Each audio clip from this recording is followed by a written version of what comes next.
I think there is a way of thinking that can help us further our future, our dream of life. For a brief moment I wanted to title this little video, The Quantum Shift of the Circumpunct Singularity. But such a title is ridiculous on my account, because I don't know enough about such things to borrow such a grandstanding title. Notwithstanding, there may be something to it. And besides, in the spirit world, when one wants to impress or show off, our actual size in the spirit world decreases.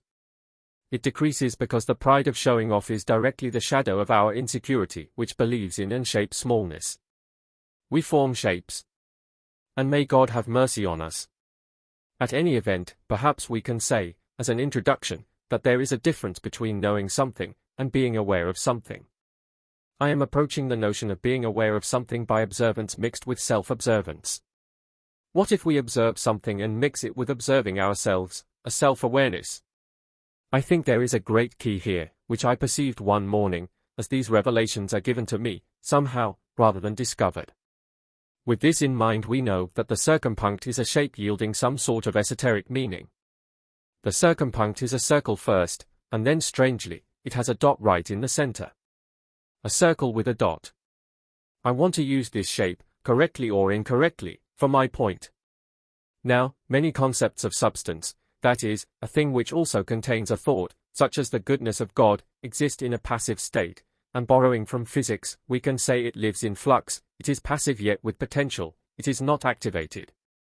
It may be that there are many miracles from God which exist in a passive state, which is the circle I mentioned, it is real but not activated.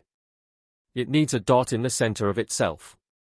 And I was shown that this dot, the thing that moves the flux, or, in fancier language, the quantum flux of probabilities, is our awareness by observation of the thing, mixed with self-awareness of self in that very moment. This forms the dot in the center of the circle, it is a sort of weight, the weight of self, that is placed inside the thing, the circle, and this causes a manifestation, or formation, which is what singularity in the spirit world means. You know, it is said in the Bible that a thief must be caught before he will pay back what he had stolen from you. So this is interesting to me, why must he be caught first?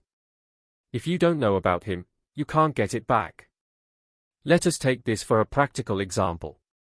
The things, the paths, that were stolen from me exist in a circle, that is the passive circle of the lost things.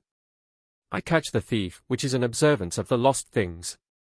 I observe it with my mind, as though visually. I am, at the same time, aware of myself, as though looking at my own eyes in peaceful awareness, a mirror, if you want. With intention, I put my weight of observance inside my stolen treasure. That is the dot in the circle. And then I can get it back. I wonder why God said, in Psalms, "Forget not all my benefits." So, we can think, is there any point in remembering things in the mind of my brain? And so, I need it in my brain, I behold the goodness of God, just sense it by faith, but try to add a visual component with your senses, with feeling, with imagination. Remember, goodness exists, but for us, it exists in flux, passive. I observe it. I observe myself, feeling my exquisite self. I am aware that I see the goodness of God. I am aware that I am aware of myself, my great self. I use the alchemy of intention, my will, and believe God's goodness will break into my life. It is better to trade with the greatness of our stature rather than our brokenness. Help me, because I am a king, is better than, help me, because I am a mouse. And we know that the mouse in time turns into a mole, which lives underground, and trades with the hiddenness of blindness and smallness, rather than the hiddenness of the isolation of the king.